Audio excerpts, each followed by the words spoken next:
வணக்கம். தினமலர்.com மாலை 4 மணி செய்திகள். முக்கிய நிகழ்வுகள். மக்களின் பயத்தை போக்க பெரியாறு அணை நீர்மட்டத்தை குறைக்க வேண்டும். அணை நீர்மட்டம் 141 அடியை தொடும் நிலையில் சுப்ரீம் கோர்ட்டில் கேரள அரசு மனு தாக்கல். வெளிநாட்டில் பதுக்கப்பட்டுள்ள கருப்பு பணத்தை மீட்பது இந்தியாவின் முன்னுரிமை. பிரிக்ஸ் தலைவர்களிடம் மோடி வலியுறுத்தல். ரேபரேலி அமேதி தொகுதியில் கிராமங்கள் தத்தெடுப்பு. பிரதமரின் சஞ்சாத் ஆதர்ஷ் கிராம யோஜனா திட்டத்தில் சோனியா, ராகுல் கைகோர்ப்பு. விரிவான செய்திகள். முல்லை பெரியாறு அணையின் நீர்மட்டத்தை குறைக்க கோரி உச்சநீதிமன்றத்தில் கேரள அரசு மனு தாக்கல் செய்துள்ளது. முல்லை பெரியாறு அணையின் நீர்மட்டத்தை குறைக்க கோரி உச்சநீதிமன்றத்தில் சனிக்கிழமையன்று கேரள அரசு மனு தாக்கல் செய்துள்ளது. கேரளா தாக்கல் செய்த மனுவில் முல்லை பெரியாறு அணையின் பழுதாகியுள்ள 2 மதகுகளையும் சரி செய்யும் வரை அணையின் நீர்மட்டத்தை உயர்த்தக்கூடாது என்று தெரிவிக்கப்பட்டுள்ளது. பொதுமக்களின் பயத்தை போக்கும் வகையில் முல்லை பெரியாறு அணையின் நீர்மட்டத்தை குறைக்க வேண்டும் என்றும் கேரள அரசு கோரிக்கை விடுத்துள்ளது. முல்லை பெரியாறு அணையின் நீர்மட்டத்தை 142 அடியாக உயர்த்துமாறு ஏற்கனவே உச்சநீதிமன்றம் உத்தரவிட்டது. தற்போது முல்லை பெரியாறு அணையின் நீர்மட்டம் 141 அடியை நெருங்கியுள்ள நிலையில் கேரள அரசு இம்மனுவை தாக்கல் செய்துள்ளது. முன்னதாக சனிக்கிழமையன்று காலை நடந்த கேரள அமைச்சரவை கூட்டத்தில் டிசம்பர் 1ஆம் தேதி சட்டசபையை கூட்ட வேண்டும் என்று மாநில கவர்னருக்கு பரிந்துரை அனுப்பி வைக்கப்பட்டுள்ளது. முல்லை பெரியாறு அணையின் நீர்மட்டம் சனிக்கிழமையன்று காலை நிலவரப்படி 140.8 அடியாக உயர்ந்துள்ளது. தேனி, திண்டுக்கல், மதுரை, சிவகங்கை, ராமநாதபுரம் ஆகிய 5 மாவட்டங்களின் நீர் ஆதாரமாக கேரள மாநிலம் இடுக்கியில் அமைந்துள்ள முல்லை பெரியாறு அணை விளங்கி வருகிறது. இதன் மொத்த உயரம் 152 அடி. கடந்த 1979ஆம் ஆண்டு அணையின் நீர்மட்டம் 132 அடியாக குறைக்கப்பட்டது. நீர்மட்டத்தை உயர்த்துவது தொடர்பான வழக்கை விசாரித்த உச்சநீதிமன்றம் அணையின் நீர்மட்டத்தை 142 அடியாக உயர்த்திக் கொள்ள அனுமதி அளித்து உத்தரவு பிறப்பித்தது. இந்நிலையில் கடந்த சில நாட்களாக முல்லை பெரியாறு அணையின் நீர்பிடிப்பு பகுதிகளில் தொடர் மழை பெய்து வந்தது. இதனால் அணையின் நீர்மட்டம் கணிசமாக உயர்ந்தது. வெள்ளியன்று 140 அடியை தாண்டிய நிலையில் சனிக்கிழமையன்று காலை அணையின் நீர்மட்டம் 140.8 அடியாக உயர்ந்தது. ஏற்கனவே முதல் கட்ட வெள்ள அபாய எச்சரிக்கை விடப்பட்ட நிலையில் அணையின் நீர்மட்டம் 141 அடியை எட்டும் போது 2ஆம் கட்ட எச்சரிக்கையும் 142 அடியை தொடும்போது 3ஆம் கட்ட வெள்ள அபாய எச்சரிக்கையும் விடப்படும் என்று அதிகாரிகள் தெரிவித்துள்ளனர். வெள்ளியன்று மாலை நிலவரப்படி அணைக்கு 2500 கன அடி வீதம் நீர் வந்து கொண்டிருந்தது. 900 கன அடி வீதம் தண்ணீர் திறக்கப்பட்டது. விரைவில் அணையின் நீர்மட்டம் 142 அடியை தொடும் என்ற எதிர்பார்ப்பில் 5 மாவட்ட விவசாயிகளும் பொதுமக்களும் மகிழ்ச்சி அடைந்துள்ளனர்.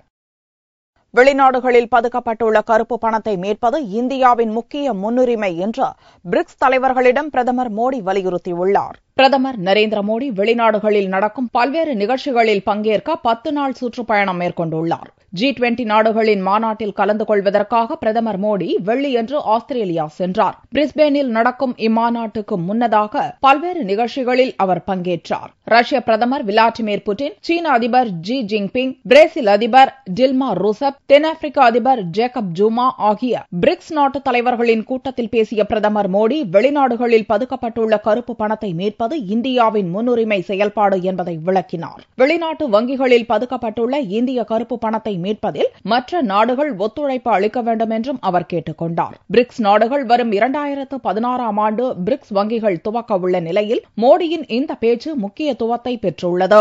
இதைத் தொடர்ந்து ஆஸ்திரேலிய பிரதமர் டோனி அபாட் அளித்த மதிய விருந்தில் மோடி மற்றும் G20 நாடுகளின் தலைவர்கள் பங்கேற்றனர். அவர்கள் மத்தியில் பேசிய மோடி சீர்திருத்த நடவடிக்கைகள் ரகசியமாக மேற்கொள்ளப்படுவதை தவிர்த்து மக்களுக்காக மக்களால் நடைபெற வேண்டும் என்றும் பொருளாதார சீர்திருத்த நடவடிக்கைகள் அரசியல் நெருக்கடியிலிருந்து விடுவிக்கப்பட வேண்டும் என்றும் குறிப்பிட்டார்.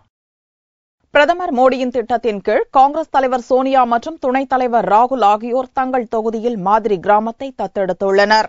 ஒவ்வொரு எம்பியும் தனது தொகுதிக்குட்பட்ட 3 கிராமங்களை தத்தெடுத்து 2019ஆம் ஆண்டுக்குள் முழு வளர்ச்சி பெற்ற கிராமமாக மாற்றும் புதிய திட்டத்தை பிரதமர் நரேந்திர மோடி கொண்டு வந்துள்ளார். சஞ்சாத் ஆதர்ஷ் கிராம யோஜனா என்று பெயரிடப்பட்டுள்ள இத்திட்டத்தை ஜெயபிரகாஷ் நாராயணன் பிறந்த நாளில் மோடி துவக்கி வைத்து தனது தொகுதியில் உள்ள ஜெயப்பூர் கிராமத்தை தத்தெடுத்தார். இந்நிலையில் காங்கிரஸ் தலைவர் சோனியாவும் அவரது மகனும் காங்கிரஸ் துணைத் தலைவருமான ராகுலும் இத்திட்டத்தின் கீழ் கிராமங்களை தத்தெடுத்துள்ளனர். சோனியா தனது ரேபரேலி தொகுதியில் உள்ள உத்வா கிராமத்தை தத்தெடுத்துள்ளார். வரலாற்று சிறப்பு கொண்ட ராணாபேனி மாதவ் பிறந்த கிராமம் இது.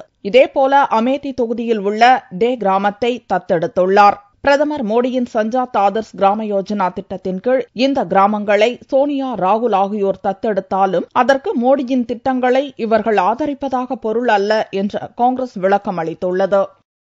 நாமக்கல் அருகே அறுந்து கிடந்த மின்சார ஒயரை தொட்டபோது மின்சாரம் தாக்கி கணவன், மனைவி இருவரும் உயிரிழந்தனர். நாமக்கல் மாவட்டம் பாலப்பட்டியில் ராஜேந்திரன் என்பவர் தனது மனைவி கோமதி மற்றும் 2 குழந்தைகளுடன் வசித்து வந்தார். இந்நிலையில் வீட்டின் அருகில் துணி காயப்போடும் இடத்தில் தாழ்வாக தொங்கிக் கொண்டிருந்த ஒயரை ராஜேந்திரன் பிடித்தபோது அவர் மீது மின்சாரம் பாய்ந்தது. இதையடுத்து ராஜேந்திரனின் அலறல் சத்தம் கேட்டு காப்பாற்ற வந்த மனைவி கோமதி மீதும் மின்சாரம் பாய்ந்து இருவரும் சம்பவ இடத்திலேயே உயிரிழந்தனர். பெற்றோர் உயிரிழந்ததை பார்த்து மகள் மைதிலி, மகன் சரவணன் இருவரும் மயக்கமடைந்தனர். அவர்களை அருகில் உள்ளவர்கள் மீட்டு சிகிச்சைக்காக மருத்துவமனையில் சேர்த்தனர். ரொம்ப பிள்ளைங்க சவுண்டா கேட்டுச்சு, கத்துன சத்தம் என்னன்னு தெரியல அப்படின்னு சொல்லிட்டு வந்தாங்க.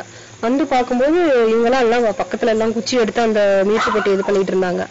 பார்த்தா வரிசையா 4 பேருமே, அப்பா, அவங்க அம்மா, அந்த பொண்ணு, பையன் எல்லாருமே. பார்த்ததுக்கு அப்புறம் அந்த குழந்தைங்க 2 ஃபர்ஸ்ட் எய்ட் கொண்டு போயிடலான்னு அவங்க 2 பேர்த்தையும் ஃபர்ஸ்ட் கொண்டு போயாச்சு. 2 வீலர்ல கொண்டு போயிட்டாங்க.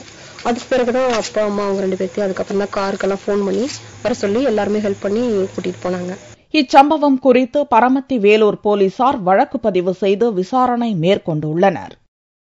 மயிலாடுதுறை துலாக்கட்டத்தில் காவிரி ஆற்றுக்கு நடந்த சிறப்பு பூஜையில் பக்தர்கள் திரளாக கலந்து கொண்டு தரிசனம் செய்தனர். தென்னிந்தியாவில் ஓடும் காவிரி நதியின் புனித தன்மையை பாதுகாப்பதற்காக ஆண்டுதோறும் அகில பாரத துறவியர் சங்கம் சார்பில் தீர்த்த யாத்திரை நடத்தப்படுகிறது. கர்நாடக மாநிலம் குடகுமலை தலைக்காவிரியில் துவங்கிய இந்த தீர்த்த யாத்திரை தமிழகத்தில் ஒகேனக்கல், பவானி, திருச்சி வழியாக நாகை மாவட்டம் மயிலாடுதுறை துலாக்கட்ட காவிரி கரைக்கு வெள்ளிக்கிழமையன்று இரவு வந்தது. இதையடுத்து காவிரி தாய்க்கு சிறப்பு அபிஷேகம் மற்றும் மகா ஆரத்தி நடத்தப்பட்டது. இந்த சிறப்பு பூஜையில் பக்தர்கள் திரளாக பங்கேற்றனர்.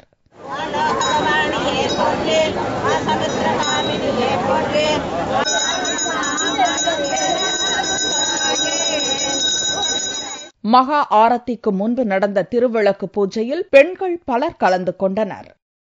நாமக்கல் கோழிப்பண்ணைகளில் கொத்தடிமைகளாக வேலை பார்த்த சத்தீஸ்கர் மாநிலத்தைச் சேர்ந்த 28 பேர் மீட்கப்பட்டுள்ளனர். நாமக்கல் மாவட்டத்தில் உள்ள கோழி பண்ணைகளில் சத்தீஸ்கர் மாநிலம் நாராயண்பூர் மாவட்டத்தைச் சேர்ந்தவர்கள் கொத்தடிமைகளாக உள்ளதாக அம்மாவட்ட தொழிலாளர் நலத்துறை மற்றும் குழந்தைகள் பாதுகாப்பு அலுவலர்கள் கலெக்டர் தட்சிணாமூர்த்தியை சந்தித்து புகார் தெரிவித்தனர். இந்த புகார் தொடர்பாக கோழி பண்ணைகளில் விசாரணை நடத்த அதிகாரிகளுக்கு மாவட்ட கலெக்டர் உத்தரவிட்டார். அதிகாரிகள் நடத்திய விசாரணையில் பெருமாப்பட்டி, ஈச்சவாரி, வளையப்பட்டி ஆகிய பகுதியில் உள்ள பண்ணைகளில் 20 பெண்கள், 8 ஆண்கள் என 28 பேர் கடந்த சில மாதங்களாக ஊதியமின்றி வேலை பார்த்தது தெரியவந்தது. இதையடுத்து தொழிலாளர்கள் 28 பேரையும் மீட்ட அதிகாரிகள் அவர்களிடம் விசாரணை நடத்தி பின்னர் சொந்த ஊருக்கு அனுப்பி வைத்தனர். இதனிடையே தொழிலாளர்களை வேலைக்கு அழைத்து வந்த சத்தீஸ்கர் மாநிலத்தைச் சேர்ந்த புரோக்கர் பிரகாஷ் என்பவரை போலீசார் தேடி வருகின்றனர். இச்சம்பவத்தில் தொடர்புடைய கோழி பண்ணையாளர்கள் மீது உரிய நடவடிக்கை எடுக்கப்படும் என்று அதிகாரிகள் தெரிவித்தனர். முதல்வர் பன்னீர்செல்வத்திற்கு தமிழக முதல்வர் யார் என்பது தெரியாமல் உள்ளதாக திமுக பொருளாளர் ஸ்டாலின் தெரிவித்துள்ளார். மதுரை மருத்துவமனையில் சிகிச்சை பெற்று வரும் திமுக இளைஞரணி அமைப்பாளர் மூவேந்திரனை அக்கட்சியின் பொருளாளர் ஸ்டாலின் நேரில் சந்தித்து ஆறுதல் கூறினார். பின்னர் செய்தியாளர்களிடம் பேசிய ஸ்டாலின், தற்போது தமிழகத்தில் முதல்வருக்கே முதல்வர் யார் என்பது தெரியாத சூழல் நிலவி வருவதாக கூறினார். இலங்கையில் தூக்கு தண்டனை விதிக்கப்பட்ட 5 மீனவர்கள் விடுதலையை வரவேற்ற ஸ்டாலின் பிரதமர் மோடிக்கு பாராட்டு தெரிவித்தார்.